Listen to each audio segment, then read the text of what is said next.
Hello friends, today I am going to tell you about the difference between billable and unbillable offenses because there is a lot of confusion between billable and unbillable offenses. ज़्यादातर ये समझ है लोगों को कि billable offense में bell मिलता है और unbillable offenses में बेल नहीं मिलता है. Not like that. Even it's a non-billable offense, उसमें भी बेल मिलता है. ओके, हाँ, वो बेल जो होता है वो हमेशा कोर्ट देगा, डिस्क्रिप्शन पे डिपेंड करता है. Okay, so we will see what are the differences between billable and unbillable offenses here. Now, first of all, we have to see the definition of billable and unbillable offenses. Look at the CRPC, that is the Code of Criminal Procedure 1973, which is a procedural law, procedural criminal law. It's a general procedural criminal law. And if you look at the substantive law, general substantive law is your Indian Penal Code, where offenses and punishments are given. Like for example, if you have done murder, rape, dacoity, theft, cheating, उन सबके punishments IPC में दिए हुए हैं. अगर आप CRPC देखेंगे तो वहाँ punishments नहीं है. It's like a machinery. How you will get that punishment? आप वहाँ तक कैसे पहुँचेंगे? Like for example, FIR. First of all, if any crime happened, you will go for the FIR. If you lodge an FIR to the police. So FIR का provision कहाँ है? क्या है FIR? ओके, बट आज हम सिर्फ focus करेंगे billable non billable के डिफरेंसेस पे. Okay, so let's come with the billable and non-billable difference. If you look at the first difference, the main difference between the billable and non-billable offense is, in billable offense, bail is your right. You can claim as a matter of right. Okay, in billable offense. But in a non-billable offense, bail you cannot be claim as a right. It can be granted on the discretion of the court. Bail is always granted at the discretion of the court. Okay, but of course that discretion, it must be exercised on the sound judicial principles. That means it should be reasonable, it should not be unreasonable. Maybe you have seen, आपने देखा होगा काफी time ऐसा होता है कि same facts and circumstances होते हैं, बट एक हाई कोर्ट ने बेल दिया है और सेम फैक्ट्स एंड सर्कमस्टांसेज में एक हाई कोर्ट उसको बेल नहीं देता है, जो नॉन बिलेबल ऑफेंसेज है. Okay, so generally billable offence वो होते हैं जो लेस ग्रेव हैं, सीरियस इन नेचर में नहीं है. फॉर एग्जांपल, आपने कोई ऐसा ऑफेंस किया जिसका की पनिशमेंट कम है. Okay, less serious in nature. कोई ऐसा ऑफेंस किया जिसका की पनिशमेंट बहुत ज्यादा है, ऐसे क्राइम जिनके पनिशमेंट बहुत ज्यादा है. फॉर एग्जांपल मर्डर, जिसका की पनिशमेंट आपका लाइफ इम्प्रिजमेंट या डेथ पेनल्टी है. रेप, डकैती, ये सारे सीरियस ऑफेंसेस हैं. ओके, सो जनरली आप देखेंगे डेफिनेशन में सेक्शन 2A में तो ऐसा कोई डेफिनेशन पर्टिकुलरली दिया नहीं है. सीआरपीसी में, सीआरपीसी में सिर्फ ये लिखा है कि bailable offences are the offences which are shown in the first schedule. Now अगर आप code of criminal procedure 1973 direct देखेंगे, उसमें दो शेड्यूल दिए हुए हैं, शेड्यूल 1 एंड शेड्यूल 2. शेड्यूल 1 में हमारे क्लासिफिकेशन ऑफ ऑफेंसेज है. दैट मीन्स हमारे वहाँ ऑफेंस दिए हुए हैं, उसके पनिशमेंट वो बेलेबल होंगे, नॉन बेलेबल होंगे, कॉग्निजेबल होगा, नॉन कॉग्निजेबल होगा. ओके, और ट्रायबल बाय विच कोर्ट, यानी कौन सा कोर्ट उसका ट्रायल करेगा उस ऑफेंस का.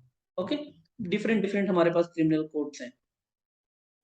अगर आप देखते हैं शेड्यूल 1 में, तो सिर्फ वहां पे ऑफेंस और बेलेबल है कि नहीं है वो मेंशन है, बट उसका डेफिनेशन, पर्टिकुलर डेफिनेशन कहीं मेंशन नहीं है सीआरपीसी में.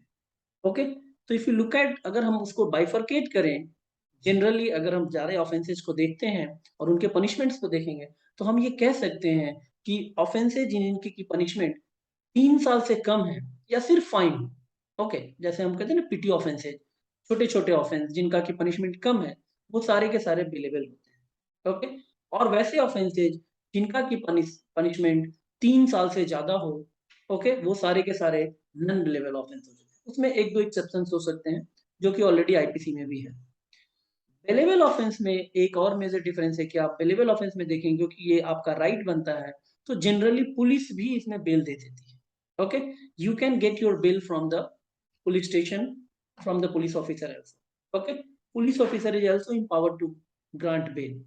अगर आप बेलेबल ऑफेंस और नॉन बेलेबल ऑफेंस में किसमें बेल मिलता है, कब बेल मिलेगा, उन सारे जो प्रक्रिया हैं, जो उनके सेक्शंस है, वो दिए हुए. एक चैप्टर है आपका 33, जो बेलेबल और नॉन बेलेबल ऑफेंसेज में बेल कब मिलेगा कब नहीं मिलेगा, उसके सारे कंडीशंस वहां मेंशन है. इस लेक्चर में we are only discussing about the difference between bailable and non bailable. Okay, तो अगर आप वो सेक्शन देखेंगे, section 436, okay, which is about the bail in bailable offences, वहां पे पुलिस भी बेल दे सकती है। बट अगर आप नॉन बिलेबल ऑफेंस देखेंगे, उसमें पुलिस बेल नहीं देगी। इससे रिलेटेड सेक्शन है 437, 439, जहां पे सिर्फ कोर्ट आपको बेल दे सकती है। यानी कि नॉन बिलेबल ऑफेंस में भी अगर आपने कोई सीरियस ऑफेंस किया है, उसमें भी आपको बेल मिल सकती है। Okay, like courts can grant bail in non-bailable offence also. Like if you look at bail in non-bailable offences, which is given in section 437, 439, 439 में सेशन कोर्ट और हाई कोर्ट का स्पेशल पावर है bell grant करने का non billable offences. Okay, एक और चीज होता है एंटीसिपेटरी बेल। एंटीसिपेटरी बेल हम लेते हैं जब हमारे अगेंस्ट ऑलरेडी एफआईआर लॉन्च हो गया है या नहीं भी हुआ है, जब हमें कोई फियर है, डर है कि हम अरेस्ट होने वाले हैं। ओके, पुलिस हमें आके अरेस्ट कर सकती है, तो हम क्या करते हैं, उसके पहले हम एंटीसिपेटरी बेल अप्लाई करते हैं। ये जो एंटीसिपेटरी बेल होता है, ये सेक्शन 438 में ऑलरेडी दिया हुआ है सीआरपीसी का। बट एंटीसिपेटरी बेल हमेशा क्या होता है, नॉन बिलेबल ऑफेंस में हम लेते हैं। बिलेबल ऑफेंस में आपको एंटीसिपेटरी बेल लेने की जरूरत ही नहीं है। इसलिए जरूरत नहीं है क्योंकि ऑलरेडी पुलिस अगर आपको अरेस्ट करती भी है, तो ये बिलेबल ऑफेंस होगा, तो ये आपका राइट बनता है और पुलिस ही आपको बेल दे देती है। इसलिए एंटीसिपेटरी बेल सिर्फ नॉन बिलेबल ऑफेंस में हम अप्लाई करते हैं, और वो ग्रांट भी सिर्फ नॉन बिलेबल ऑफेंसेज में होता है। बिलेबल ऑफेंस में आपको जरूरत ही नहीं होता है, it is not applicable to bailable offences. Okay, अगर आप एग्जांपल देखते हैं बिलेबल और नॉन बिलेबल ऑफेंस का, फॉर एग्जांपल आप देख सकते हैं सिंपल हर्ट।